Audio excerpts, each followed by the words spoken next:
مع القرآن نحيا في سلام فخير الوقت في خير الكلام. بسم اللہ الرحمن الرحیم. اللہم صلی علی محمد وآل محمد.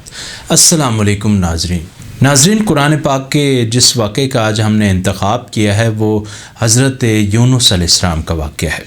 اللہ پاک قرآن پاک میں فرماتا ہے وَذَا النُّونِ إِذ ذَهَبَ مُغَاضِبًا فَظَنَّ أَن لَّن نَّقْدِرَ عَلَيْهِ فَنَادَىٰ فِي الظُّلُمَاتِ أَن لَّا إِلَٰهَ إِلَّا أَنتَ سُبْحَانَكَ فنادى في الظلمات أن لا إله إلا أنت سبحانك إني كنت من الظالمين فاستجبنا له ونجيناه من الغم وكذلك ننجي المؤمنين.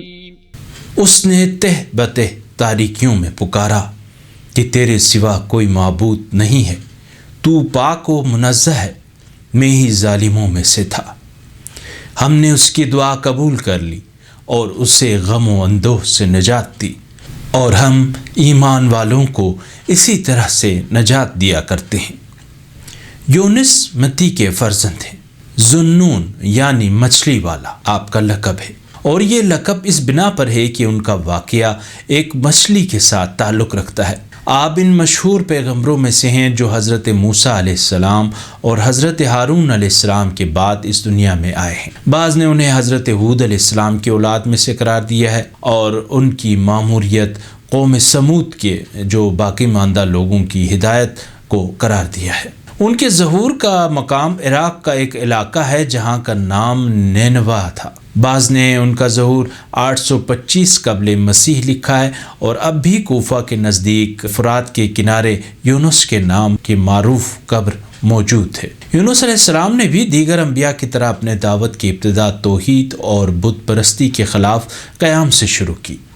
اس کے بعد ان برائیوں کے خلاف نبرد آزمائی کی جو اس ماحول میں رائج تھے، لیکن وہ متعصب قوم جو آنکھیں اور کان بند کر کے اپنے بوڑھوں کی تقلید کر رہی تھی، ان کی دعوت کو تسلیم کرنے پر آمادہ ہی نہ ہوئی. اسلامی روایت کے مطابق تو حضرت یونس علیہ السلام نے اپنی قوم کو دعوت دینے کے لیے قیام کیا اور اس سلسلے میں اپنے فریضے اور ذمہ داری کو انجام دیا، اور جب ان کی قوم نے ان کی دعوت کو رد کر دیا تو انہوں نے انہیں نفرین کیا اور بد دعا دی. پھر ان کے درمیان سے وہ چلے گئے، اور کشتی اور مچھلی کا واقعہ ان کے ساتھ پیش آیا. حضرت یونس علیہ السلام مہربان باپ کی مانند دل سوزی اور خیر خواہی کے ساتھ گمراہ قوم کو واعظ و نصیحت کرتے رہے، لیکن اس حکیمانہ منطق کے مقابلے میں دشمنوں کے پاس مغالطہ اور ڈھٹائی کے سوا کوئی چیز نہ تھی. صرف ایک چھوٹا سا گروہ تھا جو شاید 2 افراد، ایک عابد اور ایک عالم پر مشتمل تھا جو ان پر ایمان لایا تھا. حضرت یونس علیہ السلام نے اس قدر تبلیغ کی کہ ان سے تقریباً مایوس ہو گئے. بعض روایت میں آیا ہے کہ عابد کے کہنے پر گمراہ قوم کی کیفیت اور حالات کو دیکھتے ہوئے آپ نے پختہ ارادہ کر لیا کہ ان کے خلاف بد دعا کریں. حضرت یونس علیہ السلام نے ان پر نفرین کی اور انہیں بد دعا دی. آپ پر وحی آئی کہ فلاں وقت عذاب الہی ہوگا.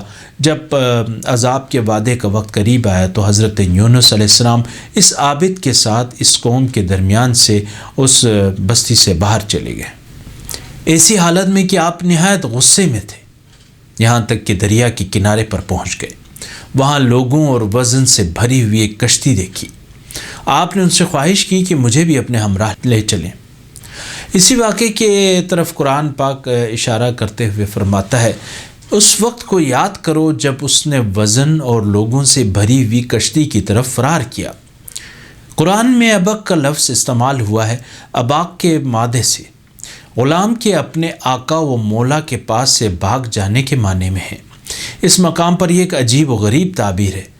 یہ اس بات کی نشاندہی کرتی ہے کہ بہت ہی چھوٹا سا ترک علاج کہ جو عالی مقام پیغمبروں سے سرزد ہو جائے خدا کی طرف سے کس قدر سخت گیری اور عطاب کا باعث بنتا ہے، حالانکہ وہ پیغمبر تھے. یہاں تک کہ وہ اپنے پیغمبر کو بھاگ جانے والے غلام کا نام دیتا ہے۔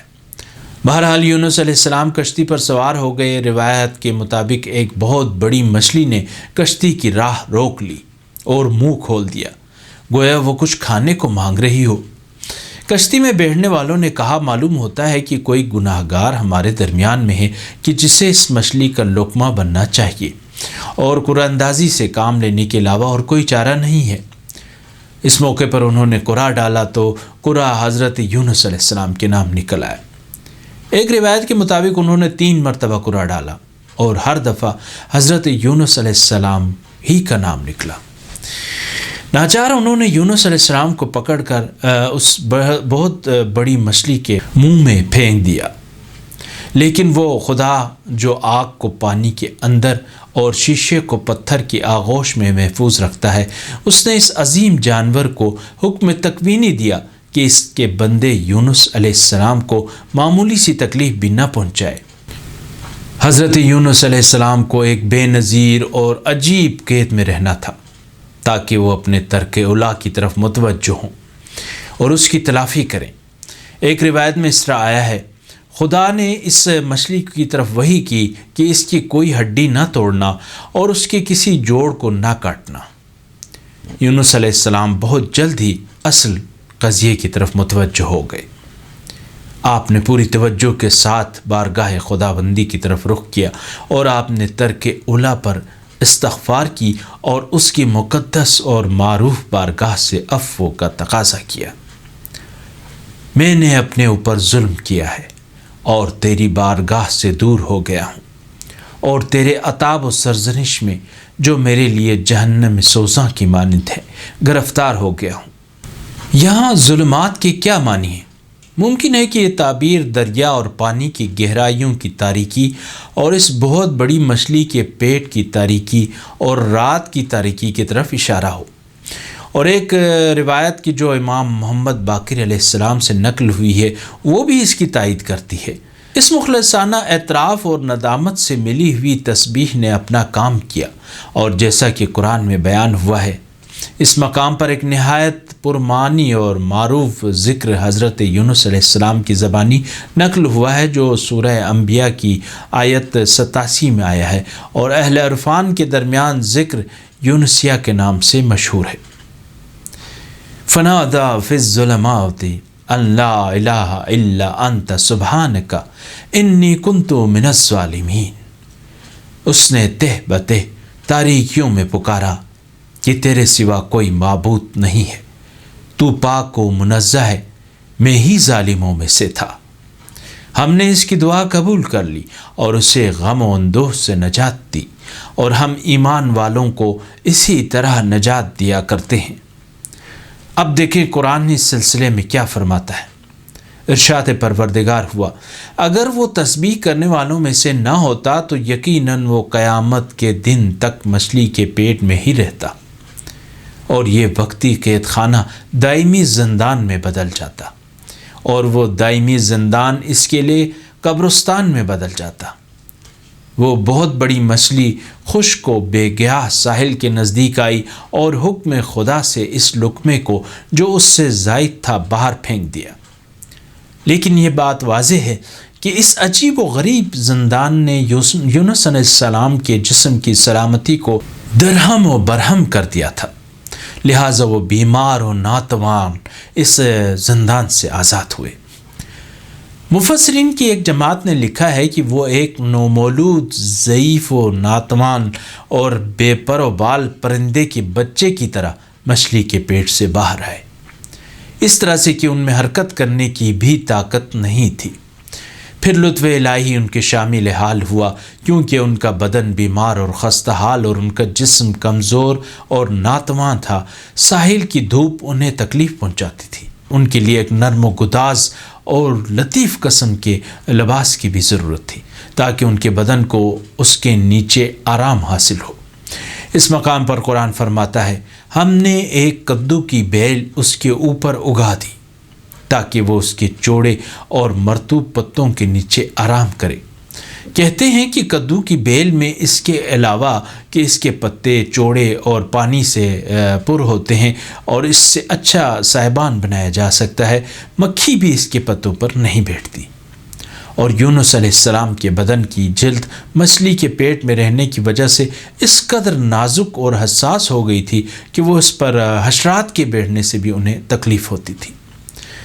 انہوں نے اپنے بدن کو اس کدو کی بیل کے ساتھ چھپا لیا تاکہ سورج کی تپش سے بھی معمون رہیں اور حشرات الارض سے بھی بچا جا سکے۔ شاید خدا کو یہ مطلوب ہے کہ وہ سبق جو حضرت یونس علیہ السلام کو مچھلی کے پیٹ میں دیا گیا تھا اس کی اس مرحلے میں تکمیل کرے، وہ سورج کی تپش اور اس کی حرارت کو اپنے بدن کی نازک جلد پر محسوس کریں تاکہ آئندہ رہبر ہوتے ہوئے اپنی امت کو جہنم کی جلانے والی آگ سے نجات کے لیے زیادہ سے زیادہ کوشش کریں۔ اس سے آپ اندازہ لگائیں خدا کتنا رحمان الرحیم ہے۔ اب آتے ہیں قوم یونس علیہ السلام کی طرف۔